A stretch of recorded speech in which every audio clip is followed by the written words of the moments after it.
Welcome to the Christianity and Business Podcast with host Darren Shear, an initiative of the Archie W. Dunham College of Business at Houston Baptist University. This is the show that helps Christian business leaders to integrate biblical values into business. You can get more information about HBU's Center for Christianity and Business and sign up to receive free access to all 5 issues of the Christian Business Review Journal by visiting our website at christianityandbusiness.com.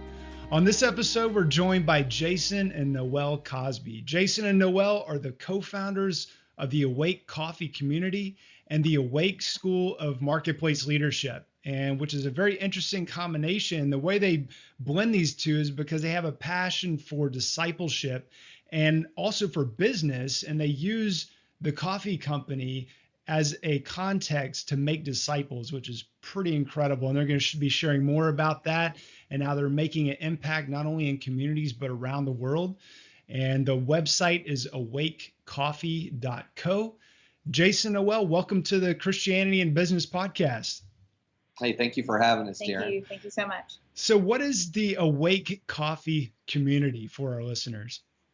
I think I'll let my wife start that one off. Yeah, so Awake Coffee Community was a concept that we had while we were actually in Bible school. We'd been in ministry, and we said, God, what do you want to do? And he said, what about a coffee house? So the idea behind it was that there would be a place in our community where people could come that would maybe never walk into a church and have the opportunity to still encounter the love of Jesus from the people who were serving there, and really to be a hub for the community to connect. So it's really about connecting people. I mean, yeah, it's discipleship, it's evangelism, it's anything you would want in terms of Christian impact happens through this company. I mean, and you guys saw that, and it's just kind of mind-boggling that it's taking the church kind of this long to recognize the potential of ministry in the marketplace, not only as a way to share the light of Jesus with customers and people that come through, but certainly the people who work within the company. And so what has Awake Coffee done? You guys have an interesting model. What have you guys done that not many, if any, Christian coffee houses or coffee for a cause shops have been able to do? What's so different about you guys? I think first we didn't open a Christian coffee house. I think that was probably the most important thing that we did not do.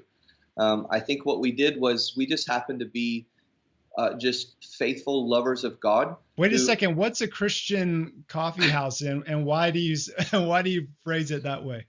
Well, I don't know about you guys, or the listeners, but when you go into a quote unquote Christian coffee house, you see crosses on the walls and Bibles punching you in the face on the shelves, and you've got the guy behind the counter that says, hey, Jesus loves you. Can I get you a latte with a mocha frappa, something deep inside of it, kind of a thing. And that's never been our model. It's never been our heart.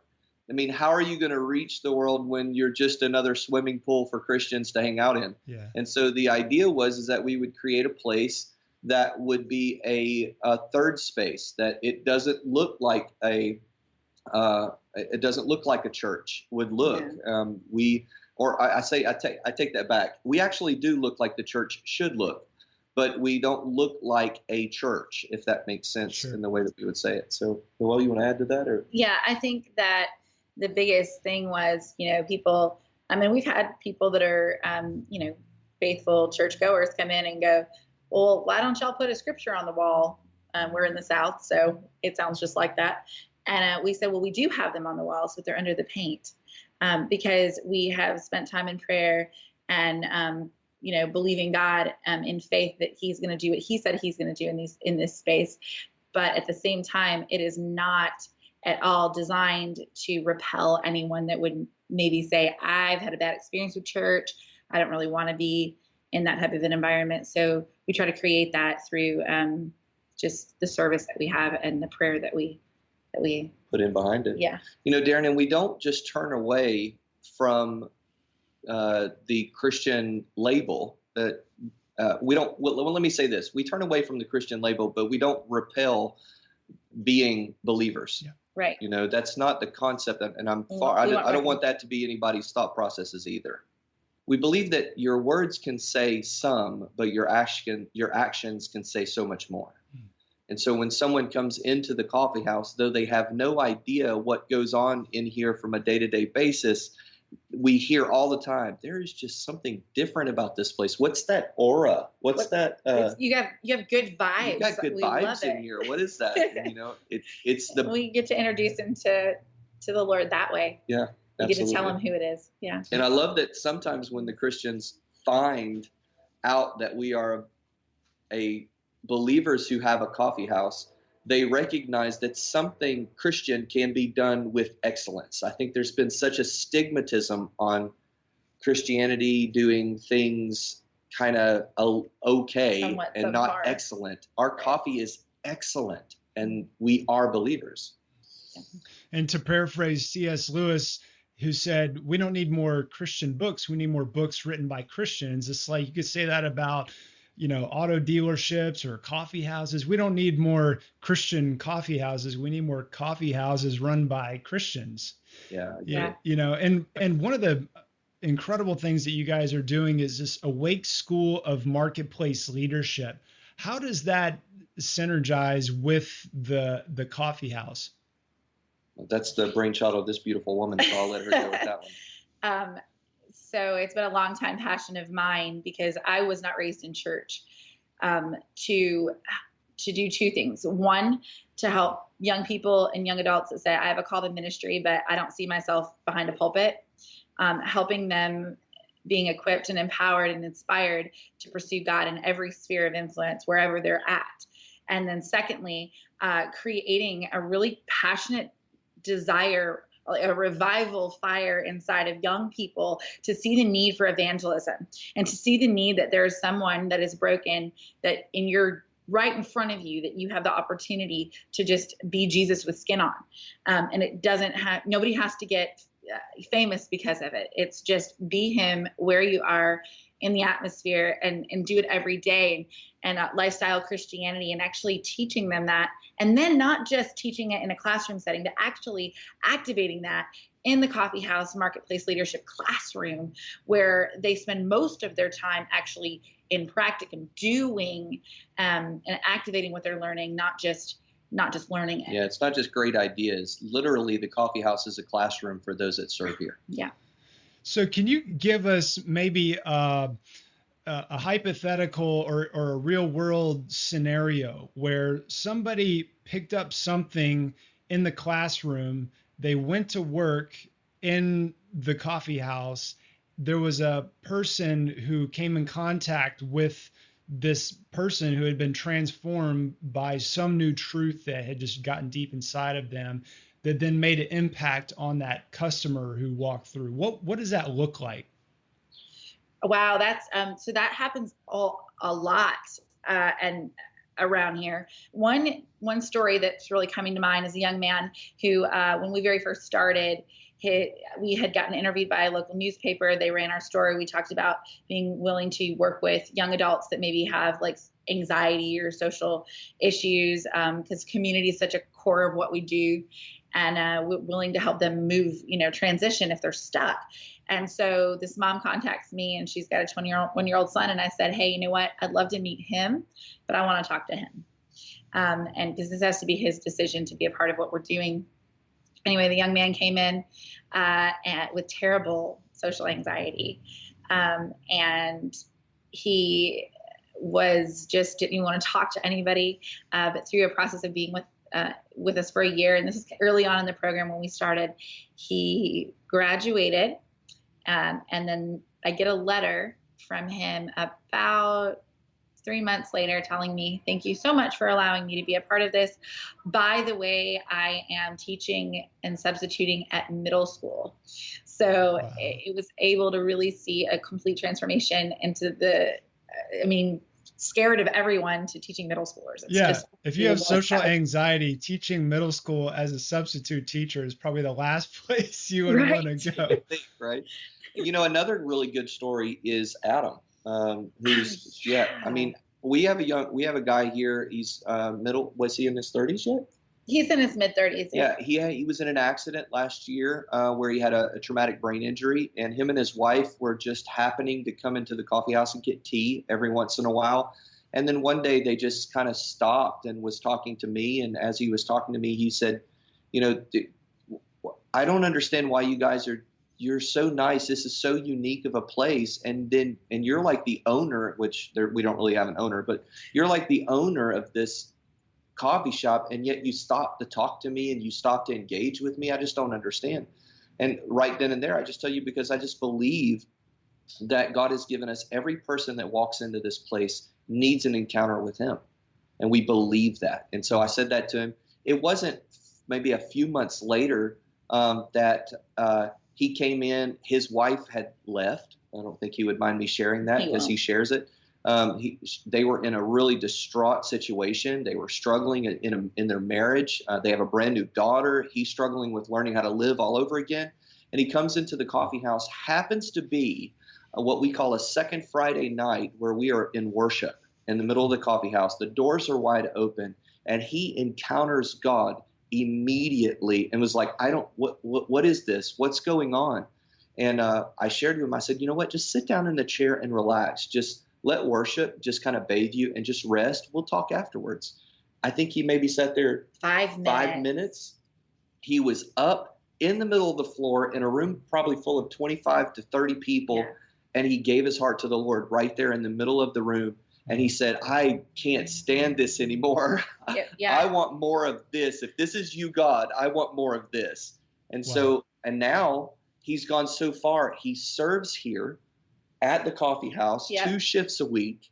And he now is encountering God in a way to where he's making disciples and praying for people. And he's actually we'll be launching we've been piloting our school. We're launching it full force in the fall, and he will be our first year student. He's relearning how to live, learning how to be a believer, and lead his family. It's absolutely incredible to just witness that. And it's unbelievable. It's pretty awesome. I think, some business person is listening and thinking, oh, that's great charity work you guys are doing, but isn't the reality that we're not just called to go into all the world and make a profit, but to go into all the world and make disciples and of all nations? And that the business, as you guys are showing, and as anyone who will just open their eyes up to the harvest field of somebody that you're working with that struggles with social anxiety. I mean, and who doesn't on some level? And what an incredible opportunity and it made me think about the disconnect between kind of the traditional local church model, where your discipleship is supposed to happen on Sunday morning, and then hopefully you got it for the rest of the week, and then you come back and you kind of come crawling back into church for a lot of us, especially for somebody. This issue of social anxiety really stands out in my mind. But in a business where you're surrounded by people who love you, who care about you and your personal development, not just the development of the bottom line for the company, that this is such a great, what does that look like for somebody like, for example, the gentleman you mentioned that struggle with this social anxiety? How do you disciple somebody in that area during a work day? Patiently. Yeah. Patient. Love. Intentionality is huge, and authenticity. We're, we don't pretend to be perfect whatsoever. We're in community with the people that we're serving with every single day. It's Acts 2:42. They met in houses daily, and they broke bread together in fellowship. That is the model of what we're doing. We're like, hey, let's just do it. Let's coffee house seems like a good idea. And we've seen, literally, like in Acts, we've seen that great fruit and the numbers added. And the way it looks is just, when we see that young man specifically, he was having a hard time, we just pull him aside and go, hey, you know what? We love you. And we believe in you. We're not pushing you. We're going to walk with you. We're with you through this process. And then being vulnerable and talking about our issues and our testimonies and what, things we struggle with and how we overcome those. So, yeah. Yeah. Beautiful. So I want to hear more about the curriculum for the School of Marketplace Leadership, the Awake School of Marketplace Leadership. What are you teaching? What is kind of the process? I mean, you mentioned how you're going to get an opportunity to go down to Honduras and see where the coffee is grown, interact with the farmers. I mean, it's a pretty hands-on, but there's still a very well-defined curriculum. What is that kind of in a nutshell? Sure. Okay. Well, we're using a couple different things to integrate. The baseline is some online learning through Bethel School of Supernatural Ministry. They have a program called Equip, where we can use some of their material as well as upload material of our own and curriculum. We pull it together from different sources. My husband and I are both ministry degrees. So there's a curriculum I've written, I'm writing, called Lifestyle Christianity, kind of fits in with there. So we use that. That's a Tuesday night class as well that we'll also have once a week, where we just get together, we share testimonies, we talk about it, we talk about what we're learning online, and we have an intentional relationship time during that time with the students. They do 10 hours plus a week in the coffee shop and activate themselves. Part of that looks like when you're as a barista, you're not just a barista, you're actually being trained to intercede and pray for those that are walking in the door. And you're praying for the people that are serving. We call those service assistants. Once you're in that position, you're learning how to hear from God for others. And you're jumping out and stepping in faith. Another curriculum that we're bringing alongside is from Heaven in Business, Andy Mason's ministry, and absolutely love that guy, love what they're doing. We've been involved in several conferences, and they are a marketplace leadership training. So those are some of the platforms that we're using.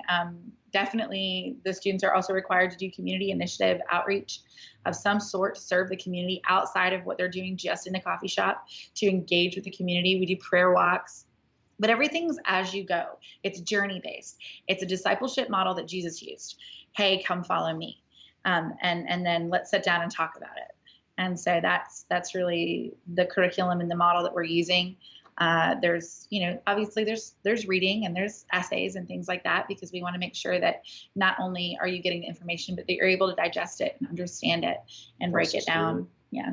And apply it. Yeah. And, and Darren, we believe in not recreating the wheel. Right. If someone is doing something fantastic, we have our first years will go through this thing called GPS, which is absolutely amazing. It helps discover, their giftings. It helps discover what God has already placed in them. Right. And so we utilize that. We utilize the Bethel School. We utilize Heaven in Business. And then my wife and I, of course, are doing it. But we know that there are great things out there. Put to use what's already out there and being used. And let's see God do some magnificent things. Yeah, definitely focused on practical. That's huge. Yeah, it's very much about a practicum, putting it to test right away. Right. And they actually go down to Honduras and kind of get an understanding of this industry, right? The coffee industry, and kind of how from the roasting and the blending of all of the growing, what does that look like? Right. So that's something that we're getting ready to launch this next year, is our global awareness tours. And essentially what we want to do is taking the students not just through the process of coffee in the United States, but also giving them an opportunity to really understand what the coffee growers are dealing with on a day-to-day basis, going out there, being with the farmers, we've been invited to come to our farmer's farm in Honduras there and pick with him. And we say ours because we do everything through a global connection. Like Jason said, we don't do anything. We don't reinvent the wheel. We want to support the people that are already in the industry working. So we're not trying to go plant a coffee farm. We're trying to connect with the business leaders, and at government levels even, and to help create sustainable change. Sustainability is a huge thing for us. You talked about, it's a nice charitable work that we're doing. We are really, even though we operate as a nonprofit, we don't believe that we shouldn't have profit. Our goal is to create revenue and be sustainable so that we can actually make a significant difference in the lives of those that we are reaching globally. Beautiful. I'm curious about, you mentioned how you guys are a nonprofit. What led to the decision to make this a nonprofit versus for profit? Because I find in talking to other Christian entrepreneurs that this is kind of a question that a lot of people have. It is. It's a great question. I think for the coffee house and the school itself, and the coffee house being part of the school, a lot of the reason we decided to do that is so that we can reserve our right to uphold our Christian standards and be intentional about, what we are allowing in the atmosphere. The coffee house atmosphere is very important to us. So we want to make sure that it's sustained with a kingdom mindset and atmosphere. So we get to do that. That's our right, because we are incorporated that way. It also allows us to be extremely accountable with our stewardship. Nobody's making a ton of money. What we want to do is create wealth for the kingdom and allocate that in a way that's going to build the kingdom of God. So it keeps us accountable. We have a board of elders and directors that helps us make big decisions like that. So it keeps us accountable as leaders. It also helps with our sustainability. Yeah, big time. Utilizing the internship to help operate the coffee house, utilizing the school to be a processing place, helping us to keep it. When you're operating a school and a coffee house and entities such as what ACI is, the overhead change happens when it's a one-on-one with these students, with the interns on a daily basis, with a healthy team that's been grown up, knows what the vision is, knows what the mission is. You never defer and you never default on anything that you said you were going to do from the very beginning. And a nonprofit helps that by setting the standard of here's the order of how things are going to happen. Yeah, and our turnover rate is ridiculously low. So. I'm curious, you mentioned about there's certain things that you're able to do as a nonprofit, from being able to speak about certain things and operate in a certain way that you couldn't do. What is it that you're referring to that being a nonprofit enables you to do that you could not do if you were not a nonprofit? Well, for example, if we were for profit, we would have a hiring process. And that hiring process says that we can't discriminate against, and not that we want to discriminate, but when you're talking about religion, it is very important for us to make sure that the people that are serving here are bearing the image of Christ, because that's what it's about. We're here to see people, ignite on fire with love for Jesus. So that's something that I wouldn't be able to do necessarily as a for-profit with this particular model as a retail establishment. That's what it looks like. It's a classroom. That's what it is. So, in a center for community outreach. So it just depends. I'm not saying, I don't think it's a bad idea at all. I'll just say that to the business owners out there. I don't think it's a bad idea whatsoever. If you said, I'm a believer and I want to start a for-profit coffee house, go for it. If that's what God says to you. That's the other thing, is this is what the Lord told us to do. And I think that it also gives us opportunities as ministers to go into the nations. It's just different way of doing it, not right or wrong. I don't think it's either or. It honestly has changed the mindsets of some of the business connections that we've had through the Chamber of Commerce, through the businesses that we partner with. A lot of people understand that as a nonprofit, there's some misthoughts that don't operate very well. Well, you're a nonprofit, so you must be broke. That's what we're saying is that a nonprofit allows us to make sure all of our dollars are seen. We're accountable to that. If anyone asks about it, we can show you exactly where the money is going. Our board is here to give us direction, but also in the business realm, they know we're not out just for us. Right. And so we partner with people all the time in the business world and let our interns go and serve them. Even like the small school right down the street right here, she knows that we're not just out to get another dollar in the coffee house. We send interns over to her to paint her building. So those are the type of things. It changes people's mindset when you go, no, we're a not for profit. Doesn't mean we don't have any profit. It just means that our mindset is we're here for our community. Right. We're here for that. Yeah. It goes back to where, sometimes just as humans, we can be a hot mess. And for some reason, this model for us, it keeps us humble and keeps us. And you guys have to generate profit, I think that's kind of a misnomer that some is. people have about nonprofits. Not that you don't have profit. I mean, hospital systems have profit. It's just that you don't have shareholders that can't take that out of the business or out of the organization, because without profit, you don't get to buy that new coffee roaster that you guys are about to invest in, right? Yeah. Well, what's interesting about the coffee roasters, that's kind of a miracle story. It is going to be a for-profit, the roaster itself, the roastery. And it was through somebody that had come here to the coffee house, at a radical transformation themselves in relationship, had come to the Lord. And they said, look, God told us to start this. We want to give you the money to start this roastery. We want to be a part of doing it. And so where it will be a for-profit, because it's just a better model for the roastery, then it's also going to provide jobs, which is fantastic for a lot of our young leaders. So we do have we don't want our young leaders to be hungry. No. And we don't want our young leaders to be without pay. You don't have a nonprofit just so that you can say, oh, you're going to work for free. No, that's a broken model. We believe that if our leadership is not sustainable, neither are we, neither is our entity, neither is this thing that God's doing. Everything should be sustainable from the top, it's not even a top down, it's the left to the right, Yeah. So, and part of the way we created sustainability was obviously coffee, having excellent coffee. We have a market where we source items from different regions of the world through a company called Mission Made.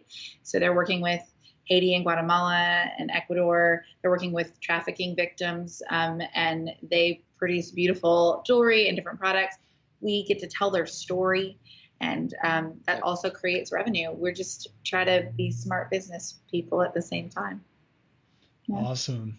So how can people get involved if I'm maybe a student, or maybe I'm looking for an opportunity to really get into it? Because it's hard to find a company where there's nothing but Christians there working, to where I could be working in a place that is dedicated to Christian discipleship with other Christians. How would they go about getting enrolled with the School of Marketplace Leadership? Okay, so you're going to go to awakecoffee.co, and under the Our Community tab, there is a link to Awake School of Marketplace Leadership. So you can just click on that. There's a pre-application online right there. They can go fill that out. We have 3 different programs. So we have a local program that's just an internship. They can read about that. It's like 5 hours a week. Just come in, get to know the community. It's kind of like a taste and see what it's all about. And then, of course, we have our 2-year, it's called Grafted. And then we have Rooted is our school, our 2-year school. And Rooted is an opportunity to, go through the curriculum that we discussed.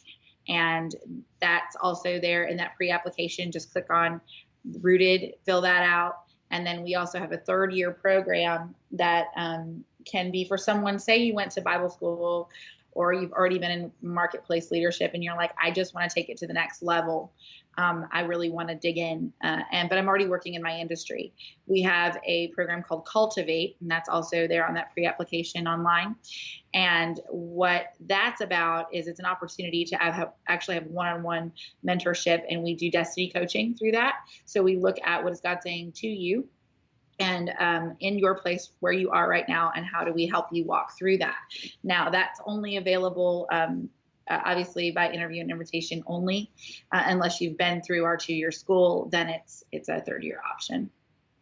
And you guys have a big vision for this. Let's say that I want to, for example, let's say I live in Houston, which I do, and I want to bring this model to Houston. What is it going to take to make that happen? Capital. That's about it. It takes faith and capital. But we are prepared, actually, have been working for a long time on reproducing the model. So we've got all the procedures. We've got we are able to reproduce, if that's something somebody said, you know what, I just love this concept and I want to do this. We actually have an opportunity in the Houston area. It's funny you mentioned that. So right now, that's what we're looking for. Someone that says, you know what, I love this concept. I'd like to bring this to my city. And we actually have a team getting ready to be trained to go when God says go. So that's a huge part of what. So if you happen to be in the South Houston, Sharpstown, HBU area, maybe go by there and talk to good Clay Trozo and ask him about a Wake Coffee community coming to South Houston. Yeah, we are so excited to be able to do that. We have lots of opportunities. And I'm like, the dream, of course, is to bring people into this environment, into the school, build them up and launch these marketplace leadership, coffee houses. It could be an arts and entertainment agency, whatever it is that God's put on your heart. We want to train people up and launch them. That's the number one. Absolutely. That's the dream. So seeing these things happen all over the world and all over the nation. Wouldn't that be awesome if we could record some of these podcast episodes from the coffee house there at HBU? Come on, let's do it. That would be amazing. Let's do it. Let's see that happen. Yeah. So there's some new and exciting things. Unfortunately, I don't get to make those decisions, but listeners, those of you in the HBU community, this is something that you really want to get behind. Definitely reach out to the university and say, we want this kind of coffee shop model. We don't just want Starbucks or whoever else to come in there just to have coffee for the sake of coffee, but around kingdom values, and what a cool idea to use that on the university campus where, it's not, let's just learn about this in a classroom or even an internship where you're going to go work for somebody that doesn't have that mindset where they're going to really invest and educate you personally as a student, but that's what you guys exist for. It's not just for coffee, but it's for discipling.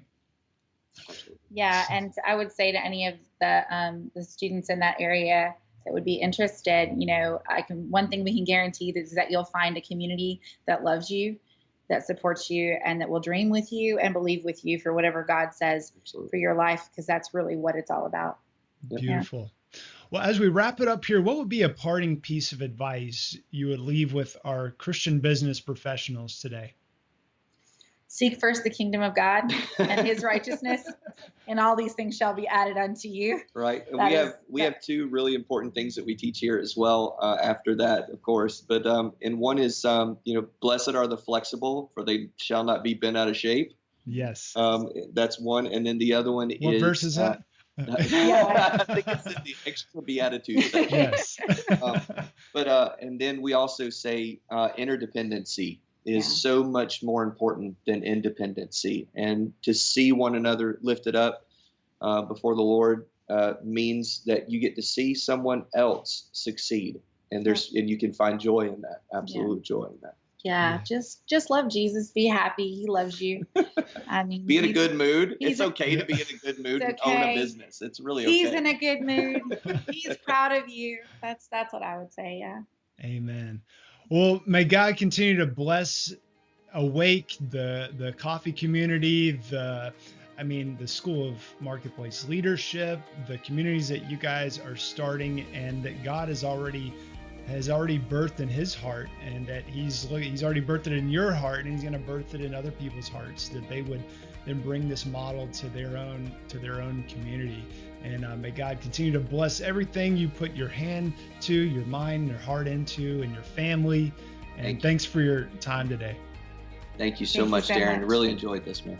We hope you've enjoyed this episode, and if so, we would greatly appreciate it if you would leave us a quick rating and review for the Christianity in Business podcast on iTunes. You can get more information about HBU Center for Christianity in Business at christianityinbusiness.com. Thanks for listening, and remember to keep integrating biblical values into your business.